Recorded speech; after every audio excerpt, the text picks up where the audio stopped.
다른 교회를 섬기는 집사님께서 며칠 전에 제 아내를 통해서 이런 이야기를 하셨답니다. 본인이 아르바이트를 해서 월 3, 40만 원을 버시는데 목민선교회에 후원을 하면서 너무 감사했다는 거예요. 목민선교회 처음에 10,000원, 그 다음에 2만 원, 지금 3만 원 이렇게 이제 후원을 하시는데 늘 소식을 받아볼 때마다 되게 감동이 된대요. 근데 그 소식지가 뭐 따로 있는 게 아니라 우리 단톡방에 제가 이렇게 글을 써서 이렇게 보내는 그걸 얘기하는 겁니다. 근데 그 소식을 받아볼 때마다 마음이 참 따뜻해지고 감사하대요. 그래서 그런 일에 자신이 조금이라도 동참할 수 있다는 것이 너무너무 감사하게 생각한답니다. 이렇게 사역하는 목사님을 찾고 싶고 그런 교회를 찾고 싶었는데 가까이 있으면서도 몰랐다고 이제 전해 주셨습니다. 이런 이야기를 들을 때 기분이 몹시 상했을까요? 아니면은 기분이 되게 좋았을까요?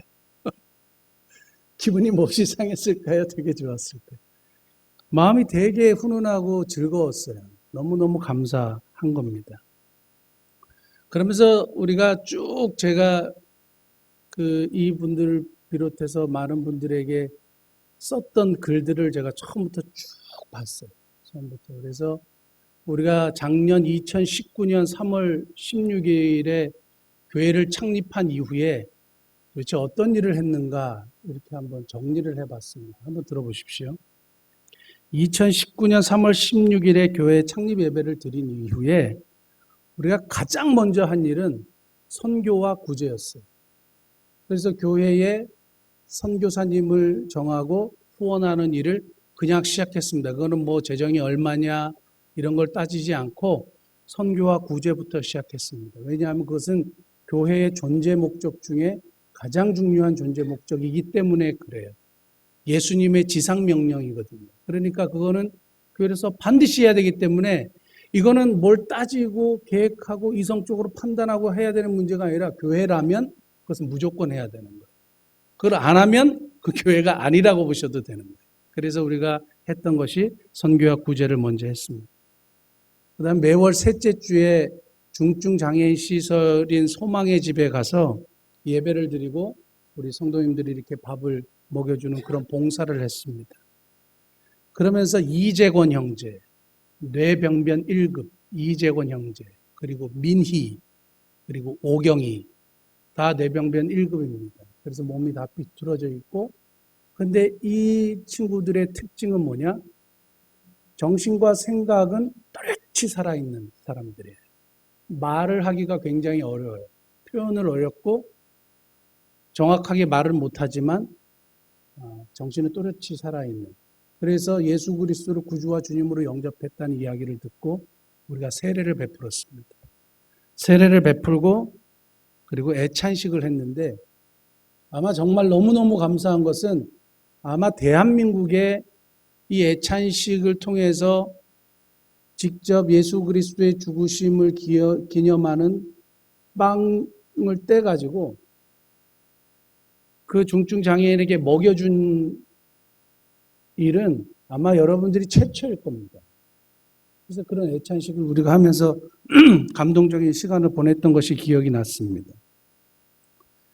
제가 필리핀에 다녀오면서 기타 20대 후원하겠다고 공언을 하고 들어와서 후원자를 모집해서 기타 20대를 우리가 교인들이 정말 패킹을 잘해 주셔가지고 20대를 한 트럭에 실어서 필리핀에 보냈습니다. 그 다음에 2019년 11월에 필리핀 파트리오 빈민촌 지역에 교회를 세웠습니다. 교회를 세우고 저희가 교회를 세웠다는 것은 땅을 사고 막 집을 짓고 했던 것이 아니라 빈민집 2집을 30년간 우리가 소유권을 사서 그리고 그 2집의 벽을 가운데 벽을 허물고 바닥에 깔고 그래서 주중에 아이들이 언제든지 교회에 올 수 있도록 하는 교회로부터 작은 교회로부터 시작을 했습니다. 에다 커뮤니티라는 단체에서 사례비 30만 원, 월 30만 원을 후원하시겠다고 해서 에다 커뮤니티의 후원으로 필리핀 교회에 사역이 시작이 됐습니다. 그 다음에 2019년을 지나서 2020년도에 들어와서 제가 동남아시아에 두 교회를 정말 세우고 싶다고 여러분들에게 큰 소리로 이야기를 했습니다. 아무도 아멘을 안 하셔서 그 얘기를 계속 반복하고 있는데 2020년 2월에 코로나가 막 창궐을 하고 막 난리가 나기 시작했습니다. 특별히 대구 지역의 어려움을 겪는 것을 우리 매스컴을 통해서 보면서 우리 같은 작은 교회가 뭘 할 수 있을까? 그때 이제 연예인들이 막 1억씩 기부하고 막 했을 때 우리 교회는 그렇게 할 수 있는 교회는 아닌데 뭔가를 하고 싶은데 할 게 없는 거예요. 대구에 개척교회 목사님하고 통화하면서 마스크 구하기가 너무 어렵다. 한 장에 7,000원이다. 그래서 그걸 사기가 어렵다. 그래서 우리가 한두 개라도 여분을 가지고 있으시면 우리가 모아서 보내겠다 해서 보내줬습니다. 두 차례에 걸쳐서 보내주고 지역사회를 위해서 할 수 있는 게 없어서 엘리베이터에 지난 2월 말부터 지금까지 손소독제를 계속 엘리베이터에 비치했습니다. 아무것도 아닌 일 같지만 저는 굉장히 귀한 일이라고 생각하고 지속적으로 한 것에 대해서 하나님께 참 감사합니다. 그러고 나서 그 개척교회의 월세가 너무 어렵다는 이야기를 듣고 누구보다 먼저 저희가 교회에 헌금하자고 이야기를 했고 교인들이 기꺼이 헌금을 해주셔서 제가 그 이야기를 이제 제가 아침에 말씀 보내는 분들에게 보냈고 여러분들이 동참해 주셔서 약 한 16교회 70만 원에서 가장 적게는 40만 원씩 후원을 했습니다. 그 즈음에 3월이 지나면서 그 즈음에 한 권사님이 몸이 너무 아프시다고 전화가 오셔서 그래서 기도 부탁을 하시는구나 하고 느꼈을 때에 목사님이 필리핀에 교회를 세웠다는 이야기를 들었는데 본인이 가지고 있는 돈이 이 정도밖에 안 되니 교회를 세워줄 수 있느냐. 그래서 목민성교회와 우리가 힘을 합치면 가능하다고 이야기를 했더니 기꺼이 헌금을 해주셨어요. 그래서 동남아시아의 교회 두 군데를 세운다고 했을 때 한 군데가 허락이 된 거예요. 그리고 지난 5월에 필리핀 빈민촌에 먹을 것이 없어서 사람들이 굶어가고 있고 그래서 선교사님이 모든 선교비를 먹을 걸 사서 그들에게 제공하는 일을 하신다는 이야기를 듣고 눈에 보이는 시급한이 먼저 돕는다라는 우리의 교회의 목회 철학을 적용을 해서 이분들을 돕자고 우리 운영위원들한테 얘기를 하니까 운영위원들이 또 특별 헌금을 하자고 이렇게 얘기를 했습니다. 그래서 결국에는 230가정 정도를 저희가 도왔습니다. 목민성교회하고 교회가 힘을 합쳐서 230가정 정도를 도왔습니다.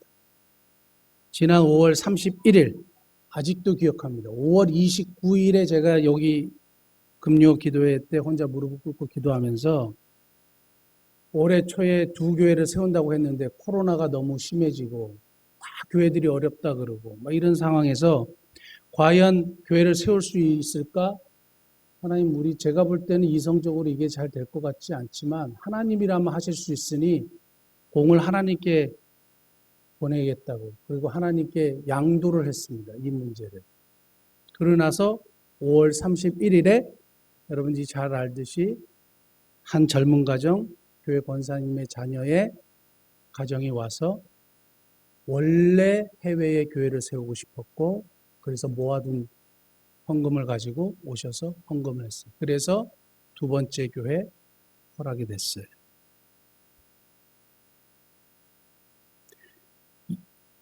지난 6월에 한 기사를 봤습니다. 이러다가 정말 죽을 것 같아요 라는 기사를 봤습니다. 어느 보건소 의료진이 무더위 속에서 코로나 검사를 진행을 하는데 줄이 줄어들지 않는 거예요. 근데 대체 인력은 없는 거예요. 근데 보호복을 입으니까 그 안이 얼마나 덥습니까? 죽을 것 같다는 거예요.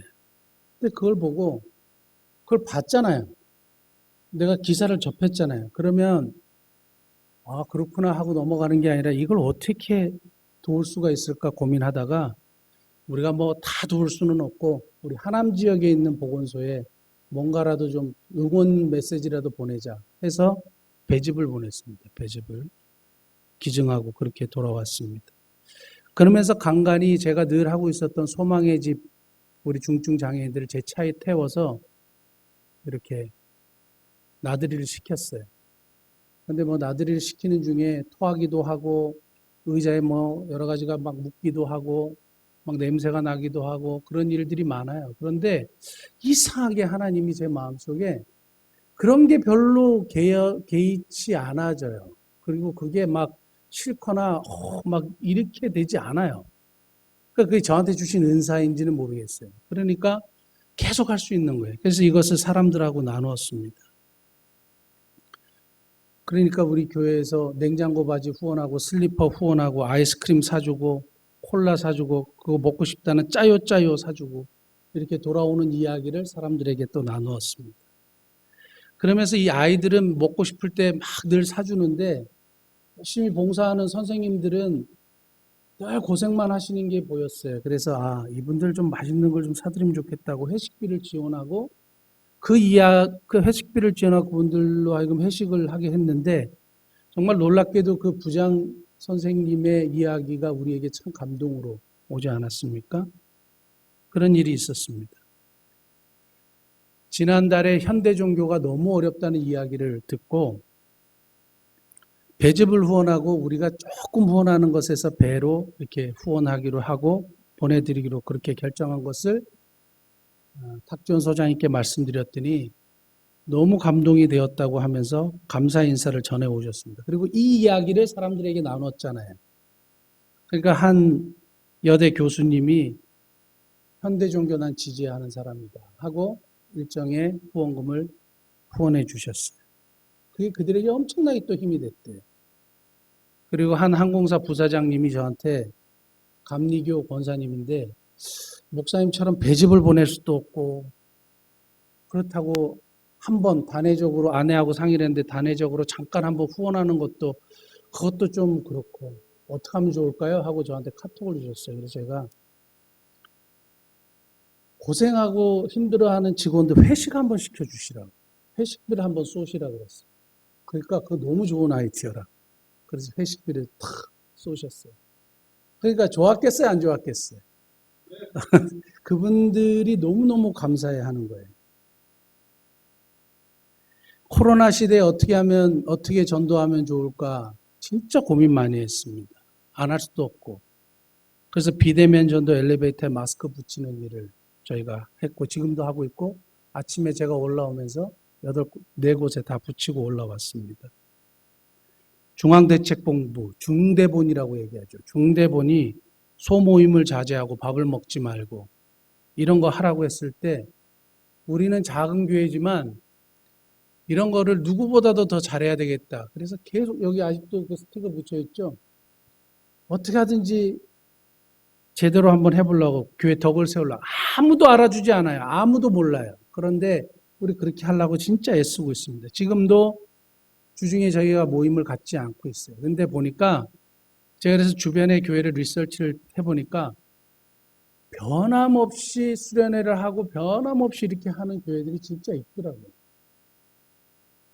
그런 교회들이 있기 때문에 우리도 그렇게 해야 되느냐? 근데 저는 동의하지 않았어요. 우리는 더 열심히 방역하고 한 발짝 늦게 시작하는 것이 옳다. 저는 그게 하나님이 기뻐하신다. 전 지금도 그렇게 확신하고 있습니다.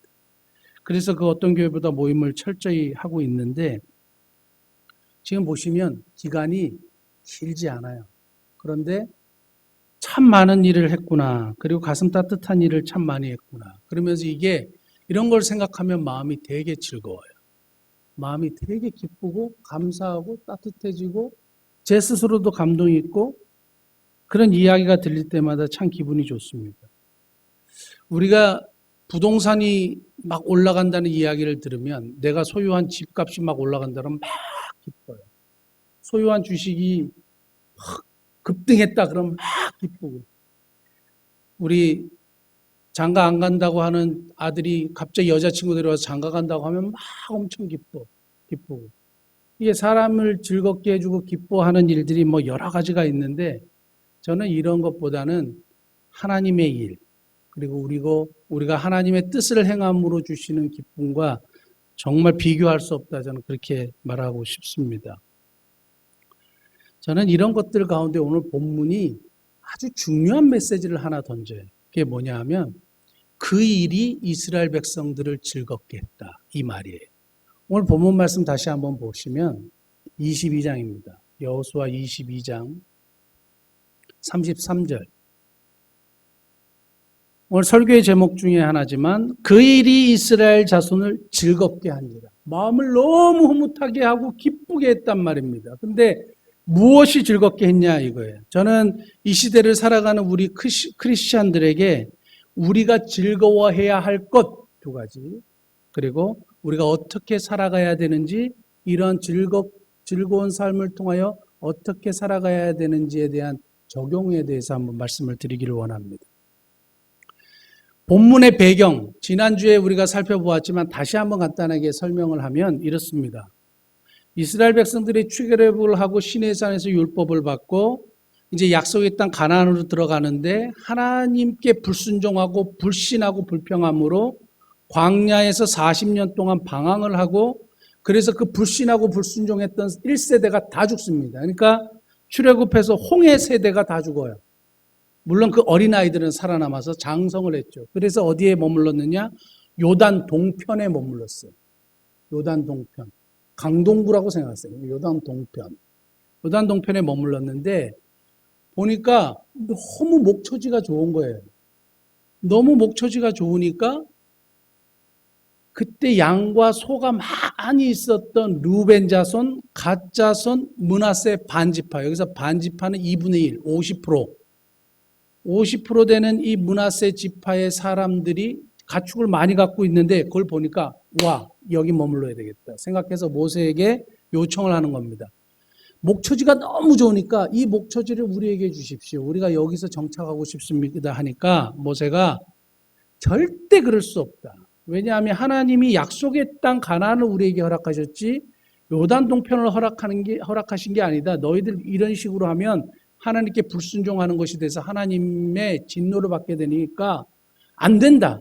너희만 진노받는 게 아니라 우리도 다 진노받는다. 안 된다. 이렇게 얘기했어요. 그러면서 기도했다는 내용은 나오지 않지만 여호와께서 허락하셨다는 내용이 나와요. 무슨 얘기냐면 한 가지 조건을 지키면 허락하겠다. 여호와께서 허락하셨다고 이야기해요. 그게 뭐냐? 약속의 땅 가나안 요단강을 건너서 갈 때, 강남으로 갈 때 너희들이 완전 군장을 하고 싸움에 나갈 수 있는 모든 사람들이 맨 앞장서서 선봉에 서서 그 땅을 정복할 때까지 싸워라. 그럼 우리가 허락해 줄게. 하나님이 허락하셨어. 이렇게 얘기하는 거예요. 그러니까 루벤 자손과 갓 자손과 므낫세 반지파가 완전 군장을 하고 알겠습니다 하고 가나안 전쟁이 일어날 때 최선봉에서요. 그리고 약 한 7년 전쟁이 일어나요. 여호수아를 통해서 이 가나안 땅이 점령될 때 항상 최전방에 섰던 사람들이 이 두 지파 반이에요. 루벤 자손과 갓 자손과 므낫세 반지파. 왜냐하면 요단 동편의 목초지를 자신의 기업으로 얻기 위해서 끝까지 싸운 거죠. 그리고 나서 이제 전쟁이 끝날 즈음에 이제 가도 되니까, 집으로 돌아가도 되니까 어마어마한 전리품을 가지고 집으로 돌아가려고 하는 중에 가다가 요단 강가에 딱 섰어요. 근데 이 강을 넘어가면 지금 9지파 반, 얘네들이 나중에 우리를 이방인 취급하거나 너희들 누구냐? 후대에 너희들 누구냐? 이렇게 되면 안 되잖아요. 그러니까 큰 단을 쌓았어요. 큰 단을 딱 쌓은 걸 보고 9지파 반이 갑자기 어마어마한 공포를 느끼는 거예요. 왜냐하면 하나님이 제시한 단 외에 다른 단을 쌓으면 하나님이 진노하시는 게 너무 뻔하니까 사람들이 싸우려고 완전군장하고 딱 준비하고 있고, 그러나 먼저 진상조사단을 보내자 해서 비느하스를 중심으로 진상조사단을 보내요. 그래서 그 르우벤 자손과 갓 자손과 므낫세 반지파에게 왜 단을 쌓았느냐 이야기를 할 때에 이렇게 이야기합니다. 여호수아 22장 25절. 여호수아 22장 25절. 너희 르우벤 자손 갓 자손아 여호와께서 우리와 너희 사이에 요단으로 경계를 삼으셨나니 너희는 여호와께 받을 분깃이 없느니라 하여 너희 자손이 우리 자손에게 여호와 경외하기를 그치게 할까 하여 나중에 우리 시대가 지나서 다음 세대에 너희 후손들이 우리 자손에게 너희는 누구냐? 너희는 여호와를 섬길 자격이 없는 이방 민족이야. 너희는 하지 마. 이렇게 할까 봐 단을 쌓았다는 거예요. 그래서 이 증거를 통해서 우리는 하나님의 백성들이고 우리는 여호와 하나님을 섬기는 사람들이다라는 걸 보여주기 위해서 이 단을 쌓았다고 이야기하는 겁니다. 이제 그런 배경을 가지고 이야기를 할 때에 이런 이야기를 통해서 이스라엘 자손이 너무 기뻤대요. 너무 기뻤대요. 왜 기뻤느냐? 첫째, 31절에 나와요. 31절에. 제사장 엘르아셀의 아들 비느하스가 르우벤 자손과 갓 자손과 므나세 자손에게 이르되 우리가 오늘 여호와께서 우리 중에 계신 줄을 아노니. 자, 여호와께서 우리 중에 뭐요? 계신 줄을 아노니. 첫 번째요. 왜 이분들이 이 이스라엘 백성들이 마음의 즐거움을 가졌느냐? 하나님의 실존 때문이에요. 하나님의 실존, 실제로 존재하신다 이 말이에요. 하나님이 실제로 존재하셔서 우리가 지금 하는 모든 일에 관여하시고 간섭하고 계시고 보고 계시고 도와주시고 역사하고 계시는 분이다. 하나님의 실존이라는 인식 앞에서 자신들이 모든 일을 했다라는 사실을 이스라엘 백성들이 듣고 그것이 마음에 너무 기뻤다는 거예요. 저는 이 하나님의 실존을 인식하고 인정하고 믿고 나아가는 것만큼 중요한 것이 없다고 봐요. 우리가 무슨 일을 할 때, 우리가 어떤 일을 할 때, 사업을 하거나 뭘 하거나 하나님의 실존을 인식하고 인정하고 믿고 하는 것과 그렇지 않은 것은 굉장한 문제가 있는 겁니다. 히브리서 11장 6절, 히브리서 11장 6절 보면 정말 유명한 말씀인데 믿음이 없이는 기쁘시게 못하나니 하나님께 나아가는 자는 반드시 뭐요? 그가 계신 것, 그가 실존하시는 것, 그가 정말 존재하시는 것. 이게 신앙의 기초고 믿음의 기초예요. 그런데 그 사하라의 성자라고 불리우는 샤를드 드 푸코라는 사람이 있어요. 이분이 뭐냐면 정말 뜨겁게 예수님을 만나가지고 헌신을 하는데 카톨릭에 기여를 해가지고 사하라 사막으로 들어갑니다. 그래서 거기서 열심히 전도를 하고 선교를 해요. 근데 원주민이 쏜 총에 맞아서 순교를 합니다. 그래서 나중에 사람들이 이 샤를드 푸코를 사하라의 성자로 불러요. 그런데 이 원주민들을 전도하기 위해서 정말로 애를 쓰고 노력했는데 그 사람이 책에 정말 유명한 말 하나 있어요. 뭐라고 얘기했느냐? 제가 종종 이야기했는데 그 얘기구나 그러실 거예요. 하나님을 믿는 크리스찬에게 가장 어려운 것이 무엇인가? 하나님을 믿는 크리스찬에게 가장 어려운 것이 무엇인가? 하나님을 믿는 크리스찬에게 가장 어려운 것은 하나님을 믿는 것이다. 말도 안 되는 얘기 같지만 정말 그래요. 우리가 하나님을 믿고 하나님을 신뢰하고 하나님의 실존을 인정한다고 하지만 너무 두려워해요. 세상을 두려워하고 삶을 두려워하고 죽음을 두려워하고 하나님을 사실은 믿지 않아요. 하나님의 실존을 믿는 것, 인정하는 것, 인식하며 사는 것 너무너무 중요한 겁니다. 10년 전에 지금 이 세상은요.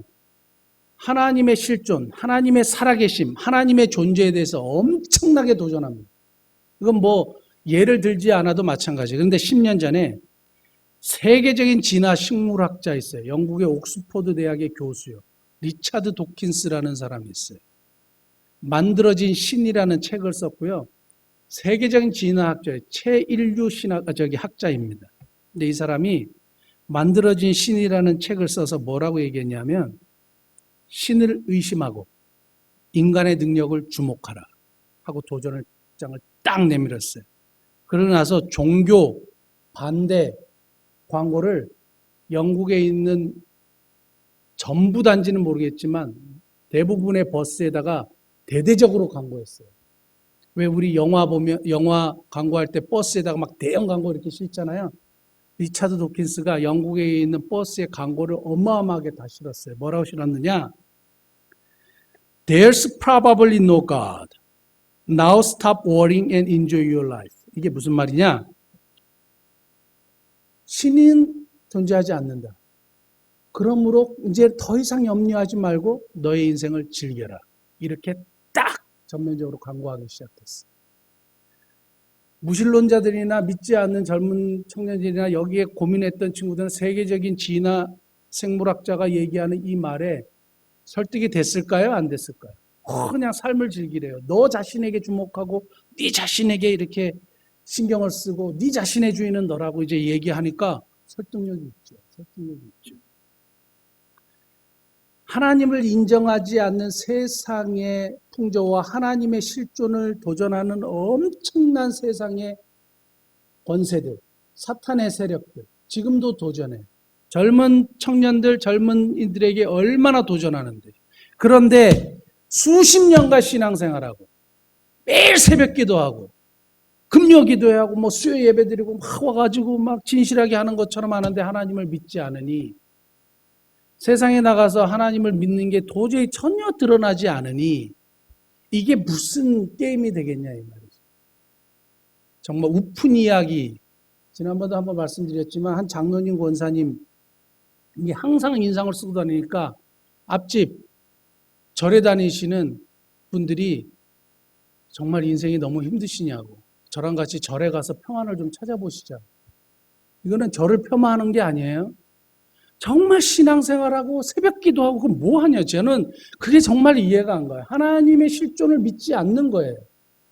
반드시 그가 계신 것과 하나님은 존재하시고 실존하시고 우리의 삶에 관여하시고 역사하는 분이에요. 이게 흐트러지고 이게 무너지면 아무것도 안 되는 거예요. 그러면 그냥 종교생활 하시는 거예요. 교회라는 하나의 사회단체 속에서 그냥 하시는 거예요. 그런데 중요한 것은 하나님은 실존하는 분이기 때문에 그렇습니다. 그 실존하시는 하나님을 인정하고 인식하고 그 앞에서 살아가는 복된 은혜가 있기를 예수님을 축복합니다.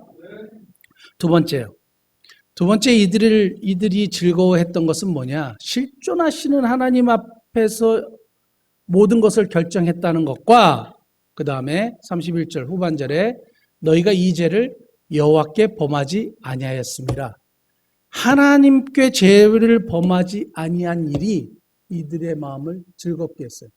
하나님 앞에서 하나님께 죄를 범하지 아니한 이 아름다운 결정, 바른 결정이 이들의 마음을 기쁘게 했다 이 말이에요. 마키아벨리즘이라는 말이 있어요. 오늘 참 이 전문 용어들이 많이 나오는데요. 정치 용어에 마키아벨리즘이라는 말이 있거든요. 마키아벨리가 군주론이라는 책을 쓰면서 뭐라고 얘기했냐면 국가의 유지 발전, 그러니까 목적이에요. 국가의 유지 발전이라는 목적을 두고 이 유지 발전을 위해서는 수단과 방법을 가리지 않고 권모술수를 행해도 된다 이렇게 얘기했어요. 목적을 위해서는 수단과 방법이 사실은 좋지 않아도 돼. 성공이라는 좋은 목적, 결과물만 나오면 돼. 이게 마키아벨리즘이에요. 이스라엘 백성들이 싸우러 지금 막 준비하고 나왔을 때 왜 싸우러 나왔냐면 르우벤 자손과 갓 자손과 므낫세 반지파가 이렇게 단을 세우는 이 목적을 좋지 않게 본 거죠. 하나님을 거역한 일로 본 거죠. 근데 막상 조사단을 통해서 보니까 그 목적이 정말 바르게 한 목적이고 하나님께 범죄하지 않는 일로 그런 좋은 방법으로 수단으로 이 일을 했다는 얘기를 듣고 마음이 기뻤다 이런 얘기입니다. 저는 우리 예전에 대학에서 한국 성서대학에서 약간 한 학기 반 동안 학생들 가르친 적이 있어요. 가르친 적이 있는데 시험을 보잖아요. 시험을 보니까 뭐 했게요? 우리말로 하는 컨닝, 영어로 취링 컨닝을 하는 거죠. 컨닝을 해갖고 다 했어요. 보니까 잘 답안을 썼어요. 근데 저한테 걸렸잖아요. 불렀어요. 걸린 거 알고 있냐? 그러니까 알고 있대요. 그래서 제 시험 치게 했거든요. 여러분, 저는 우리 아이들, 자녀들이 컨닝 해가지고 장학금 타는 거 원하지 않아요. 그러니까 수단과 방법이 옳지 않은데 좋은 결과물. 제가 예전에 단국대학교 무역학과에 시험을 친 적이 있어요. 근데 앞에 애가 수석으로 입학했대요. 나중에 얘기를 들으니까.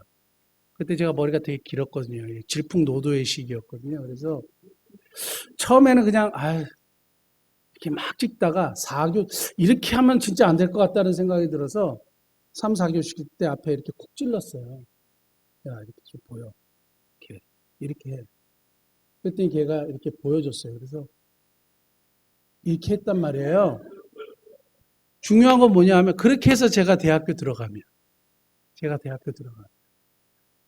부모님들은 모르고 우리 애가 학교가 붙었다고 막 좋아할 거 아니에요. 그게 무슨 의미가 있겠냐고. 지금 생각해 보니까 인생을 돌이켜 보면 정말 거짓과 속임수와 잘못된 수단과 방법으로 성공한 것이 정말 그거는 좋지 않은 결과를 얻게 된다는 사실이에요. 컨닝해서 장학금을 타거나 컨닝해서 예를 들면 대학교를 가거나 이거는 그냥 비근한의 작은 예를 하나 드린 것밖에 없어요. 우리 젊은 청소년들이 그렇대잖아요.